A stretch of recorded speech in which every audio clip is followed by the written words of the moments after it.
I remember the day everything started to feel off, even if I didn't understand why. Ethan began spending more evenings, working late, and Vanessa stopped coming around as much. I thought it was just life pulling everyone in different directions. I never imagined those directions were secretly crossing behind my back. Vanessa had always been the type to compete with me, even when there was nothing to compete for. If I got a promotion, she'd suddenly talk about a job offer. If I bought a new dress, she'd show up wearing something more expensive. Still, she was my sister. I trusted her the way you trust family without thinking twice. Ethan and I were planning a fall wedding. We had a date, a venue, and even started talking about where we'd move after. I thought we were slow but steady. He didn't seem unhappy. He still kissed my forehead before leaving in the mornings, still asked me about my day, still slept beside me like nothing was wrong. When Vanessa announced she was getting married, she made it sound exciting but distant. She said she wanted a small family ceremony, and joked that the man was private and didn't like attention. She never said his name, and I never asked. I didn't want to pry. I figured I'd meet him at the wedding, and it would be a nice surprise. The wedding was held at a vineyard just outside town. My mom asked me to arrive a little early to help her with something in the seating area. I didn't think twice. I wore a pale blue dress Ethan had once said he loved on me. I even packed the engagement ring he gave me to show Vanessa, because I thought maybe I could ask her opinion on bridesmaids' colors later. When I walked in, I saw my parents first. My mom looked nervous, and my dad was pretending to check his watch. I heard the music begin, and thought I'd just take a seat quietly. But when I stepped closer and saw the groom standing at the altar, everything around me went silent. It was Ethan. He was in a black suit with a white rose pinned to the lapel, the same style we had picked for our own wedding. He didn't look at me. He stared ahead like I wasn't there. Then Vanessa appeared at the top of the aisle, smiling like she had won some twisted game. She didn't look surprised to see me. She looked pleased. My legs felt heavy, but I made myself walk to a seat. People around me whispered, but no one asked if I was okay. My mother put her hand on my arm, but she didn't say a word. I could see the embarrassment in her eyes, like she wanted to disappear. I kept my face still. I didn't cry. I didn't speak. I just sat there and tried to make sense of how the two people I trusted the most had stood in front of me for months, pretending nothing was happening while they planned a wedding of their own. I felt something inside me close off quietly, like a door locking from the inside with no intention of ever opening. When Vanessa first mentioned she was engaged, it sounded sudden but exciting. She gathered us in our parents' living room one Sunday evening and said she had news. She stood there with this proud smile and told us she had met someone months ago and they were already planning a wedding. She didn't mention his name, didn't show a picture, and brushed off any questions by saying he was private and didn't like attention. She said we'd meet him at the ceremony and that she wanted it to feel special, like a reveal. I remember clapping and hugging her. I even told her I was happy she'd found someone who made her feel sure. She joked that I shouldn't worry, that I'd still get married first since my wedding was already planned for later in the year. I had no idea she was hiding the one person who should have been by my side, not hers. Ethan was calm during all of it. He didn't react when she shared the news, just smiled politely and went back to scrolling on his phone after a few minutes.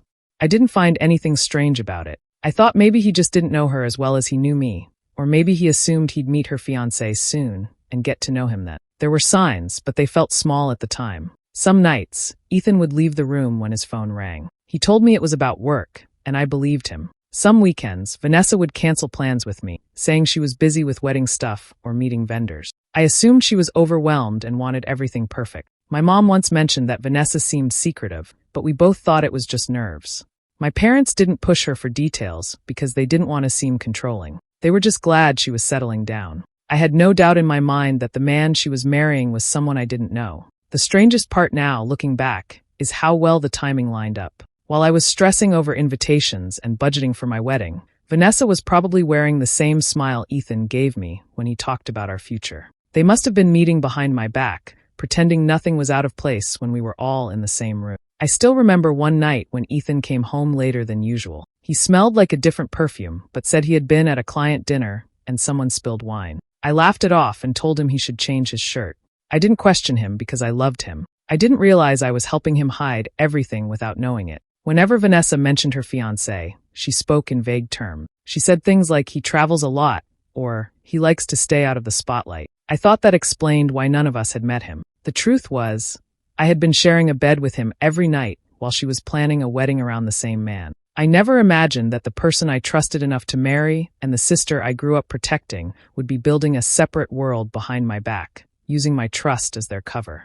Ethan started changing in small ways that I didn't recognize as warning signs. He stopped sitting with me in the evenings and spent more time in the other room on his phone or pretending to answer emails. When I asked if something was wrong, he said work was draining him and he was trying to keep up so we wouldn't struggle financially after our wedding. I believed him because his tone was calm and familiar, and I had no reason to doubt him. We were supposed to be choosing flowers, suits, and finalizing our guest list. Each time I brought up wedding plans, he said we had time and that he was too distracted to make decisions. He said he didn't want to rush and make mistakes we'd regret. I thought he was being thoughtful. I didn't think he was planning someone else's wedding at the same time. Vanessa's behavior changed too, but in a quieter way. When I talked about my dress fittings or bridesmaids' colors, she would change the subject or leave the room. I assumed she was feeling uncomfortable because she was newly engaged too, and maybe didn't want attention taken from her news. We had always had small tensions growing up, nothing extreme, so I didn't read anything into it. Sometimes I tried to include her in my plans, but she would tell me she was busy or that I should ask a friend instead. She didn't offer to help or ask questions about my venue or details, which felt odd because she usually liked being involved in anything that centered around attention. I thought she was trying to avoid fights or was stressed about her own secretive wedding. There were evenings when Ethan came home late and Vanessa would text me saying she couldn't talk or hang out. Sometimes those moments happened on the same day, but I brushed it off. I told myself it was coincidence and that they both had their own schedules. I never placed them in the same picture in my mind. My mom asked me once if I had noticed Ethan seemed tired or uninterested. I told her he was working hard. She didn't push it. No one suspected anything serious because nothing was loud enough to catch attention. It was all slow and quiet, like someone turning down the volume on a song you used to love. I remember one night sitting on the couch with invitations in front of me. I tried to get his input on the wording. He barely glanced at them and said, "Do whatever you think is best." I took it as trust, not distance. I thought he was simply exhausted and trying to keep peace by letting me take control. Vanessa stopped mentioning her fiancé altogether after her announcement. If I tried to talk about weddings in general, she would sigh or look annoyed. I assumed she was tired of people asking her questions since she was keeping him private. I didn't want to push and make things tense between us. I didn't see the connection between her silence and his distraction. I was living in a version of reality they helped build, where every lie was covered with something simple enough for me to accept without suspicion. The morning of the wedding felt normal. I ironed my dress, wrapped the gift I bought for Vanessa, and even wrote a small note to go with it. I didn't feel nervous or suspicious. I thought I was going to celebrate my sister and finally meet the man she had been hiding from the family. I left the house with a calm mind and no idea what waited for me. When I arrived at the venue, people were already taking their seats. It was an outdoor setup with white chairs and flowers lining the aisle. I remember thinking it looked beautiful and that Vanessa had good taste. I held the gift tightly in my hands and looked for my parents before sitting down. I spotted my mother first. She was near the front with my dad, but the moment she saw me, something in her face changed. She didn't smile or wave. She looked nervous, almost pale, like she had been dreading my arrival. I thought maybe she was worried about meeting the mystery groom for the first time. I walked toward her, trying not to make a scene. I asked if everything was okay, and she just said, "Sit with us." Her voice shook a little. I didn't understand why. I thought maybe she was overwhelmed by the secrecy and the surprise Vanessa had planned. I turned my eyes toward the front, expecting to see a stranger. Instead, my body froze. Ethan was standing at the altar. For a second, my brain refused to accept it. I blinked, thinking it had to be a mistake or someone who looked like him. But it was him.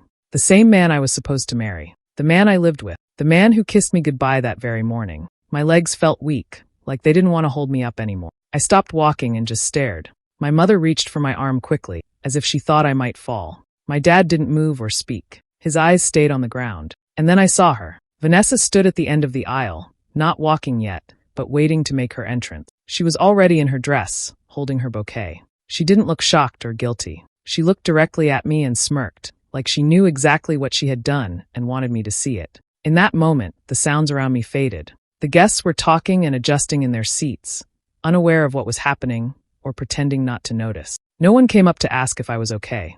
No one tried to stop anything. I felt like I was standing inside a nightmare I couldn't wake up from. My heart pounded so hard I could hear it in my ears. The gift I brought suddenly felt like a joke. The dress I wore felt wrong on my skin. I couldn't move, but I also couldn't fall apart. Ethan didn't even glance in my direction. He stood there straight, acting like he didn't share a home with me, like he didn't put a ring on my finger and call me his future. I didn't shout.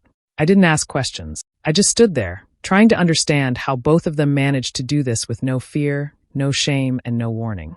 I sat down because my body moved on its own. I didn't think. I just followed my mother's gentle pull toward the chair beside her. The music was playing and people were smiling, but all I could hear was a loud buzzing in my head. My hands rested in my lap, still holding the edge of the gift bag I'd brought, even though I didn't remember bringing it to the seat. The whispers started slowly. A few relatives kept glancing at me, then at the altar, then back at me again. Some looked confused, others just uncomfortable. No one said a word to me. It was as if everyone was waiting to see how I would react, like I was part of the show and they were scared to interrupt it. My father kept his eyes low, staring at the ground as if it could swallow him. His jaw was tight. I had never seen him look that old before. My mother turned her face away from me. She pretended to adjust her scarf or look at the flowers, but she wouldn't meet my eyes. I could tell she knew more than she had said. Maybe she found out that morning, maybe earlier, but she didn't warn me. That silence hurt as much as the betrayal in front of me. When Vanessa walked down the aisle, she looked proud, almost satisfied. She held her bouquet like nothing about the moment was wrong. She passed right by me without hesitation, without guilt. She didn't flinch when our eyes met for a second. She just kept walking, as if I was an uninvited guest who showed up by accident. But the part that cut the deepest was Ethan. He stood at the altar with his hands clasped in front of him. He didn't once look at me. Not a quick glance, not a flicker of guilt. It was like I didn't exist. This was the same man who used to touch my face gently when he woke up. The same man who had promised me forever. Now he couldn't bear to turn his head my way. I kept waiting for him to break, to stop the ceremony, to say something, to at least show a sign that he remembered who I was to him. But he stood there stiff and silent, staring straight ahead, pretending I was just another guest. The officiant spoke, but his words were a blur. People smiled at the couple and dabbed at their eyes like they were watching something beautiful. I just sat there frozen, like my emotions were locked inside my ribs. I didn't cry. It was like my body refused to let me feel everything all at once. At one point, Vanessa's friend leaned over to someone and whispered something while looking at me. I pretended not to notice. I didn't want to give them anything, not a reaction, not a tear, not a word. I felt stripped of everything but whatever strength I had left to stay seated. When they exchanged vows, I focused on a spot on the floor. Their voices didn't even sound real. I kept thinking about how many nights I lay next to Ethan, trusting he was mine, never suspecting he was planning a future with someone else, my own sister. Sitting there, I realized something important. The people who hurt you the most are usually the ones who smile in your face while they do it. And in that moment, surrounded by flowers and music and whispered gossip, I knew nothing about my life was the same anymore. After the ceremony ended, people moved toward the reception area as if nothing unusual had happened. I followed slowly because I didn't know what else to do. My feet felt heavy, but no one stopped me or asked me to leave. It was almost like they were waiting to see if I would break. I refused to give them that. The reception was set up with long tables, soft lights, and a small stage where the speeches would be made. I sat near the end of one table, not close to the couple, but not far enough to avoid hearing everything. My parents sat on either side of me, silent, pretending to eat. My father barely touched his food. My mother held her fork, but never lifted it. The music played softly, and people chatted completely unaware, or pretending to be. Some looked at me with curiosity, others with discomfort, but no one spoke to me directly. I didn't make eye contact with anyone. I just sat and listened to the clinking of glasses and the scattered laughter around the room. When it was time for speeches, Vanessa walked to the microphone in her wedding dress, still glowing with the same smirk she had given me at the ceremony. She didn't seem nervous or shy. She looked proud of herself. She started with a few jokes about how love surprises you when you least expect it. People nodded and smiled. Then she said, "Some people are meant to be placeholders while real love finds its way." The room broke into laughter. Some guests clapped lightly, thinking she was being clever. They didn't know what she meant, but I did. She looked directly at me for a moment, not hiding it at all. Her eyes were calm, cold, satisfied. It was her way of telling me that she believed she had won, that my pain was part of her celebration. My chest tightened, but I stayed still. I didn't flinch. I refused to let her see me fall apart in front of a room full of people who were cheering for something they didn't understand. Ethan sat beside her at the front table. He didn't laugh loudly, but he smiled. He still wouldn't look in my direction. Not even once. It was as if acknowledging me would break the illusion they had created for everyone else. As Vanessa continued talking, she thanked the guests for believing in love even when it takes a different path than expected. Another jab. Another round of laughter. I could feel eyes on me, trying to figure out why I was there and what the tension was, but no one dared ask. I gripped the edge of my chair and stared at the tablecloth, grounding myself in the silence of my own mind. My parents stayed quiet too. My mother's hand rested near mine but didn't touch it. My father's face was tight with anger and embarrassment, but he kept his eyes ahead. I didn't speak. I didn't cry. I didn't storm out or make a scene. I let her have her moment because I knew something she didn't. Humiliation fades, but consequences don't. In that moment, I made a promise to myself. I wouldn't chase explanations or beg for apologies. I'd let them enjoy their day, because days end. And when theirs did, they would learn what it meant to build happiness on someone else's pain. They thought they stole my future. They had no idea they were only borrowing time. After Vanessa finished her speech, people were still laughing and clapping, completely unaware of what her words really meant. She handed the microphone to Ethan like it was part of some rehearsed performance. He stood up slowly, adjusted his tie, and walked to the front with the same calm expression he always had around me. That familiar face now felt like a mask I had never noticed before. He began by thanking the guests for coming and saying how grateful he was to have found the right person at the right time. His voice was steady, not a hint of guilt or hesitation. He spoke like a man proud of his choices, as if the path that led him there was something honest and clean. Then he said it. Sometimes you don't realize who you're meant for until someone else warms them up first. The moment the words left his mouth, a few people laughed, thinking it was just another joke about past relationships. But his eyes shifted toward me, and Vanessa followed his gaze. It wasn't subtle. It was deliberate. The room didn't go quiet, but inside me, everything did. It was like the sound drained out of my body. I could still see people smiling and sipping their drinks, but all I felt was a wave of heat climb from my chest to my face. I had never experienced that kind of humiliation before, loud, public, and intentional. Ethan didn't look ashamed. He didn't look nervous. He glanced in my direction like I was a story he had already closed, like I was something he stepped over to reach the life he wanted. That hurt more than the sentence itself. It told me he wasn't just ignoring me, he had erased me. My father's jaw tightened. He didn't speak or move, but I could feel the anger rolling off him. My mother blinked a few times, staring at her plate like she wished she could disappear into it. Neither of them dared look at me fully. Maybe they were afraid of what they'd see in my face. Maybe they felt guilty for letting me sit there and witness it. I sat completely still. I didn't drop my head. I didn't let a tear fall. I made myself breathe slowly through the burn in my chest. I wanted to stand up and walk out, but my legs weren't ready to move. Not yet. Leaving in the middle of their mockery would have given them exactly what they wanted, proof that they broke me. Ethan wrapped up his speech by saying that every step in life leads to the right destination. Like betraying someone was just part of a journey to happiness. People clapped again. Some raised their glasses. They were celebrating something rotten without even knowing it. The microphone was set down, and the music started again. Vanessa leaned into him with a smile, and they acted like nothing was cruel about what they'd just done. I sat there, holding myself together while the worst parts of them showed in public. I didn't speak a word, but inside a line was drawn. They thought embarrassment was the end of me. They didn't understand it was only the beginning of what I was about to do with the pain they handed me. When the speeches ended and the music started again, I knew I couldn't sit there any longer. My body was calm, but inside I felt a kind of silence that only comes after something breaks. I didn't look at anyone. I didn't touch my drink or pretend to smile. I placed the gift I had brought under the table and stood up slowly. No one tried to stop me. A few people looked over, confused or curious, but they stayed in their seats. My parents didn't say a word. My mother kept her eyes on her hands, and my father stared straight ahead like he couldn't move either. I didn't feel anger toward them in that moment, just distance.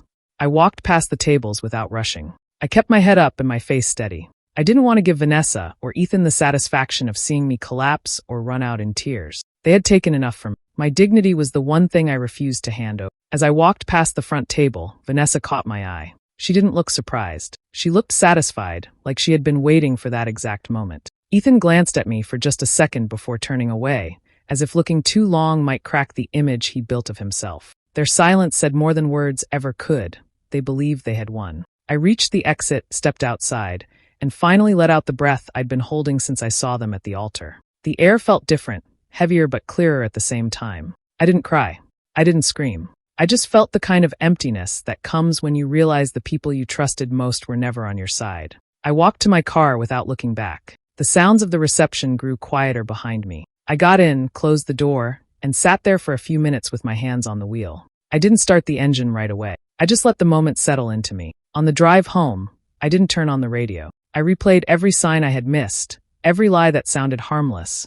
Every moment I thought Vanessa was just being distant and Ethan was just tired. The more I thought about it, the clearer everything became, not in a painful way, but in a cold, sharp one. When I got home, I took off the dress and hung it in the back of the closet.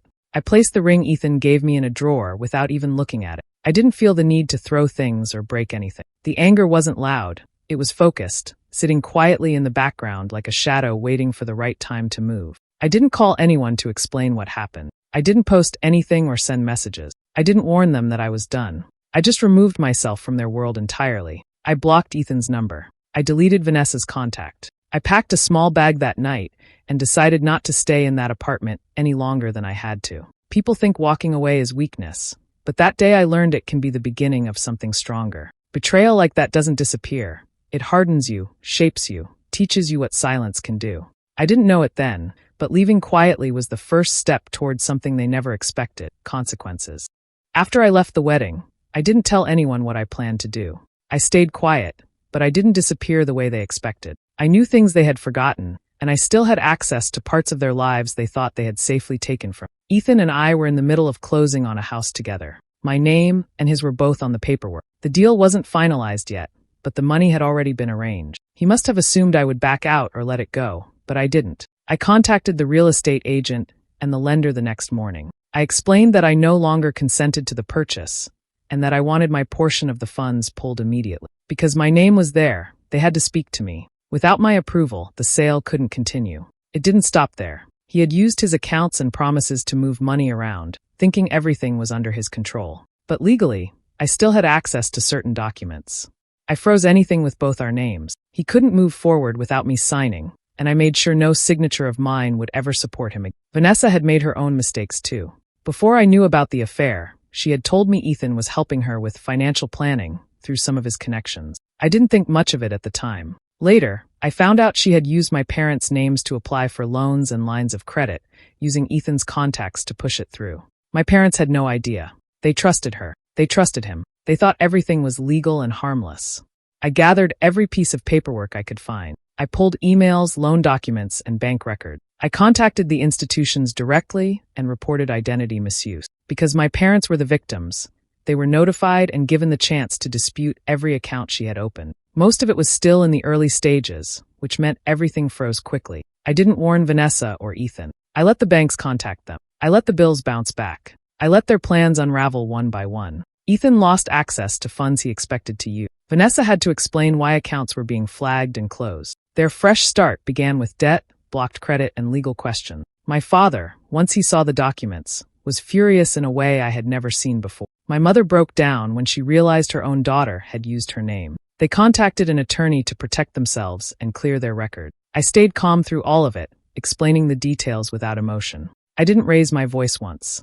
I wasn't driven by rage anymore. It was something cleaner, like reclaiming space they tried to take from me. They thought I would leave with nothing, but I walked away holding the one thing they never planned for: the ability to undo them without a single scream or scene. I didn't chase revenge in the dark. I used their own actions, their own signatures, their own lies. And slowly, I watched the life they tried to build together start to crack before it even settled. In the months that came after their wedding, I stayed focused on fixing what they tried to ruin. I didn't act out of anger. I acted with intention. I made sure every step I took was legal, clear, and final. There was no shouting, no warnings, and no second chances for either of them. The first thing I did was remove my name from anything that could tie me to their mess. The joint property Ethan and I were closing on was officially canceled from my side. Without my approval, everything stalled. He tried to move forward, but the bank wouldn't release anything without both parties signing. I refused every request, and eventually, the deal collapsed. Any money tied to me was returned, and anything tied to him stayed frozen. Next, I followed up on the loans Vanessa took using my parents' name. Once the banks confirmed the documents were not authorized by my parents, investigations began. My parents filed the claims I helped them prepare, and the institutions started tracing the source. Vanessa and Ethan were named directly, and the lenders pushed the issue forward. They were both questioned and forced to provide proof that didn't exist. I didn't have to say a word to them. I let the calls, letters, and notices do the work. Their credit was hit, their accounts were flagged, and their plans slowed to a crawl. They had to deal with attorneys, paperwork, debt collectors, and banks that no longer trusted them with a dollar. My parents eventually confronted them, not with shouting but with facts. They told them both to stay away, and made it clear they would not cover a single expense or lie on their behalf. Whatever relationship they thought they still had with the family ended that day. No one defended them. No one pitted them. Everyone saw them for what they were. I also made sure to secure my own record. I met with legal advisors, submitted the right forms, and cleared my name from every shared account. I changed passwords, closed anything tied to us both, and blocked their access wherever I could. Slowly, I erased every connection between us, but I left behind the damage they created for themselves. People who attended the wedding eventually learned pieces of the truth. Some reached out in shock, others in quiet apology. I didn't explain much. I didn't need to. Their actions spoke louder than any speech or excuse. What mattered most was that I didn't let them keep what they stole: my time, my plans, or my future. They thought humiliating me in front of a crowd was power. They thought marrying each other behind my back meant they had won. But the same arrogance that made them smirk at me from the altar is what ruined them, and they believed I would disappear in silence, and I did, but not in the way they imagined. I walked away clean, and I let the weight of their own choices fall exactly where it belonged. Every cruel word they spoke into that microphone came back to them, not through anger, but through consequence.